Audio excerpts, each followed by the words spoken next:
crackling pop.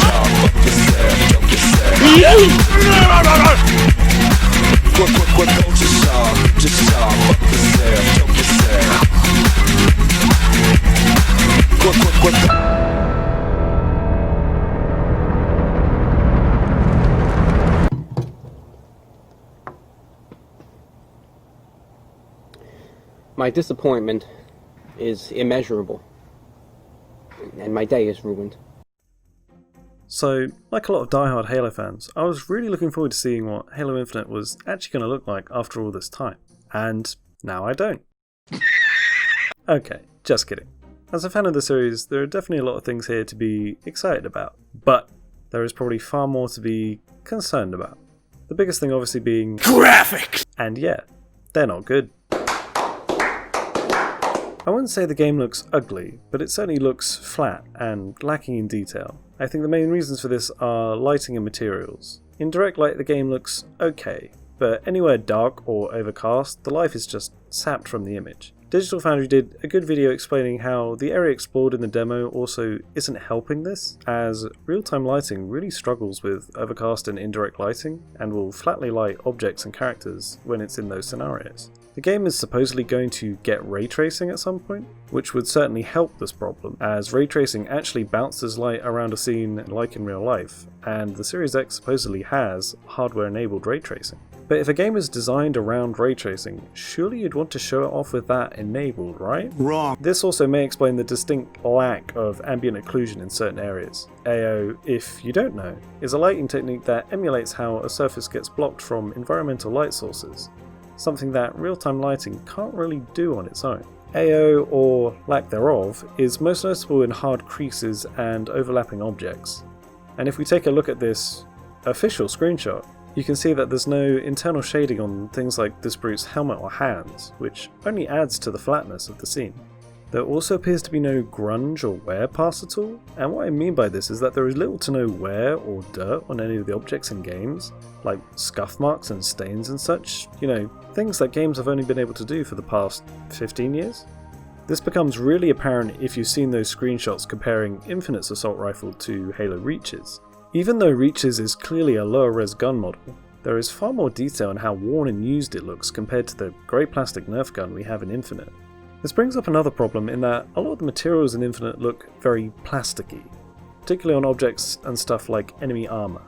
You can really see it in this screenshot. The plastic looking material really makes the brute look like he's got Lego bricks strapped to his arms rather than armour. But maybe that's a feature, and if you step on in, you die instantly. Compare this with the brute designs from Halo 3. While fairly close in shape, the materials in 3 just pop and shine more and look more like metal armour. Plastic is never a good choice to go for in character design because people associate plastic with toys, and especially with this art style, it makes the characters look like toys. This was actually a problem I saw with Halo 4 and 5, specifically with 343's take on anything Forerunner. Instead of the silver, bronze, and strange metallic materials with all that interesting engraving we had in Bungie's Halo, it all immediately turned into a weird grey plastic once 343 came around. So in short, plastic bad. Thank you for coming to my TED Talk. Also, there's of course a very noticeable amount of pop-in. Now, Infinite could be an absolutely massive open world, but still, I expect this level of pop-in from Far Cry 3 running on a 360, not from a next-gen game.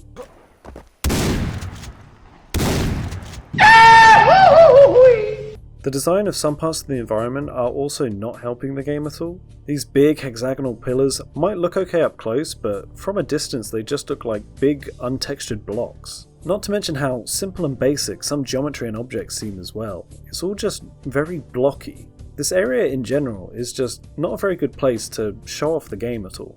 And what else is there? Monkey. So, hi everyone, this is Craig. He's just transferred over from marketing, and he's going to be one of our new Drop Pod troopers. Craig's a loving father of 5, and his wife has just given birth to triplets. Can you believe it? Probably why he looks so tired. As for the hairlessness, Craig suffers from a rare form of areata alopecia, and he's a little sensitive about it, so best not mention it or he'll slaughter everyone in a 20-yard radius. Say hi, Craig. I excrete on you!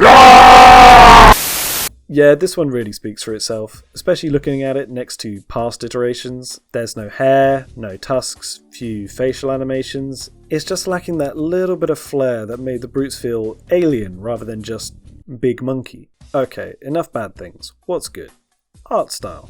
As flawed as the graphics are, the art style is clearly invoking a lot of that classic Halo look. I'd rather have original Halo looking plastic than glossy, gross, over-designed looking plastic any day. It really harkens back to those timeless designs, and it's just far less visually noisy than what we were getting from Halo 4 and Halo 5's designs. And the game does look good in places, like look at Master Chef himself. God damn, that boy looked good.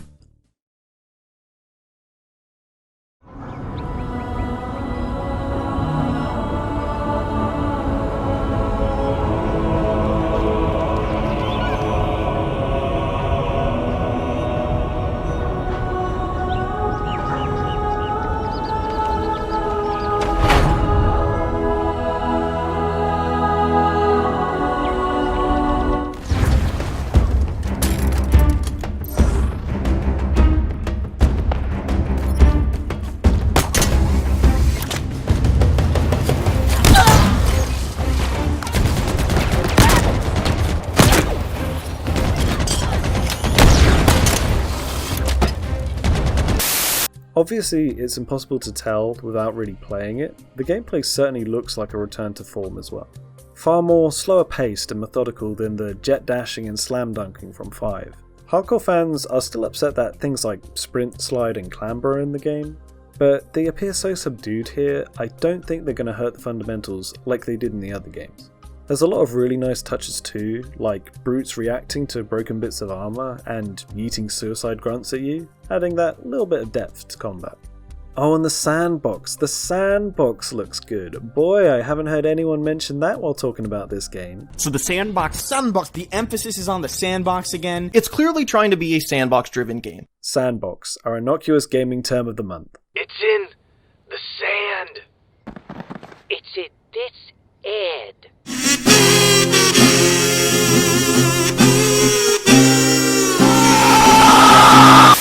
When people refer to the sandbox, what they're talking about is the toy box-like parts of the game, where you have a bunch of different and interesting things or toys in the game world for you to use. It's the player using items in the environment to succeed, rather than the player using loads of innate powers to succeed. These two roads of game design can basically be seen as a tub full of Legos versus a particular Lego set. The assortment of different Legos just represent all the different gameplay mechanics and options that the player has. You can see this in how equipment from Halo 3 has returned, and rather than them being armor abilities. Like this drop shield, for instance. You pick it up and it has a one-time situational use, as they should be.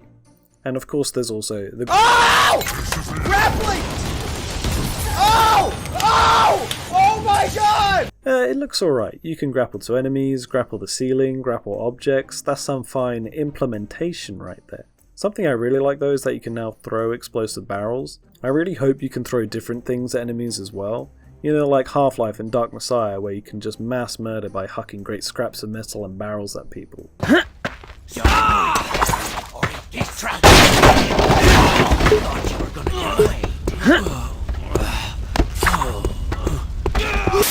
I am worried about some parts though. A bunch of the new weapons were shown off and I'm not really sure they all make sense. Like this new heavy assault rifle. In addition to looking something straight out of Modern Warfare, it seems to be a weird in-between of the AR and battle rifle in terms of use. I'm just not sure why you would need something like that. There's also the burst carbine too. It just looks like a BR clone and we don't really need clones of other weapons. And there's also a burst fire grenade launcher. Actually, I like that. Yeah, I like that a lot. Yeah, I buy him. Unfortunately, Infinite also seems to have replaced some classics as well, namely the pistol and shotgun. Be sure to expect several 30-minute essays from the usual suspects as to why this sucks.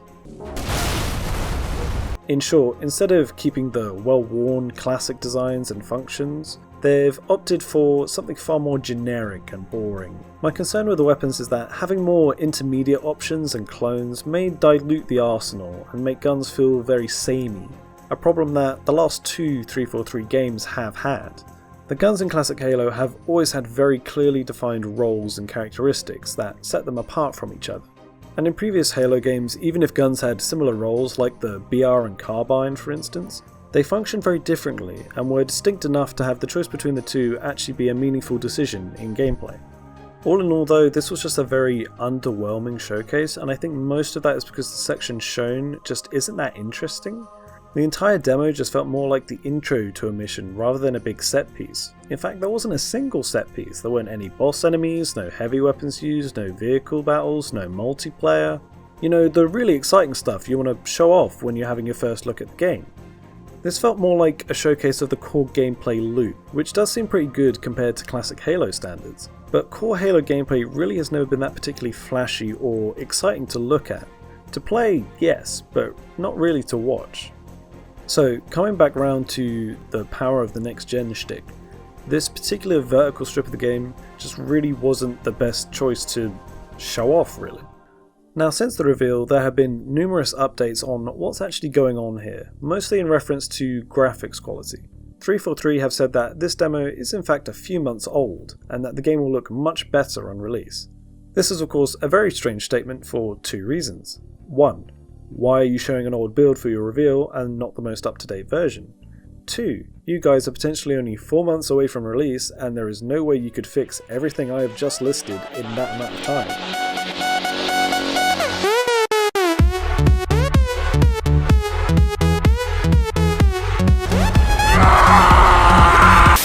Okay, so I've spent far too long making this video by now. Since the reveal, the internet has effectively been carpet bombed with Halo Infinite news, chief of which being that Halo Infinite has indeed been delayed to some nondescript time in 2021. Ultimately, the delay should be good for the game. It should give them plenty of time to iron out all the problems that are on display here. But yikes, things don't look like they're going well at 343. This game has been in development for over 5 years at this point, and they've lost not one, but 2 creative directors. Like, that's pretty much sounding like development hell right there. RIP Xbox Series X, I guess. One of the other bombshells, of course, was that Halo Infinite is also going to have free-to-play multiplayer. As appealing as free Halo sounds, I think most fans are going to be cautious at best, especially when it comes to stuff like monetization. 343 really don't have a good track record in that department at the moment. Secure your noise hole, soldier! I'm gonna shoot your dad in the mouth. Fuck you! And as it is a free-to-play game, it's almost definitely going to have microtransactions, likely in the same vein as Halo 5 and Halo Wars 2, which would suck, as stuff like armor customization is something I really like about the Halo games, and it would suck if they only doled them out in loot boxes and micros and such, you know, rather than being able to unlock them just by playing the game, like you used to and should do. But also, by virtue of it being free to play, it's going to reduce the barrier for entry, and it should have a much larger audience because of it. Also, to exacerbate the situation, there's apparently a lot of the behind the scenes nonsense going on as well, ranging from multiple support studios that are supposedly doing a lot more heavy lifting than usual, and that weird dumb Halo TV show that is also supposed to be a huge distraction for the leadership. Like, this shit's not looking good. But in all this, there is some good news, and that's that one of the original Halo developers and writers, Joseph Staten, is now working on Infinite as a temporary project lead. Like, okay, sure that couldn't hurt that one of the OG Bungie guys is now helping out on the series he helped create, but dang, things must be crazy over there. It sounds like they're stuck with their homework and they had to call in Dad to come help them. It's just a huge clusterfuck at this point. At this rate, I'll be impressed if a game does get released at all. In the space of a month, I've gone from cautiously optimistic to just morbidly intrigued into how this entire shit show is eventually going to turn out. So, in conclusion, thank God Master Chief Collection's on PC.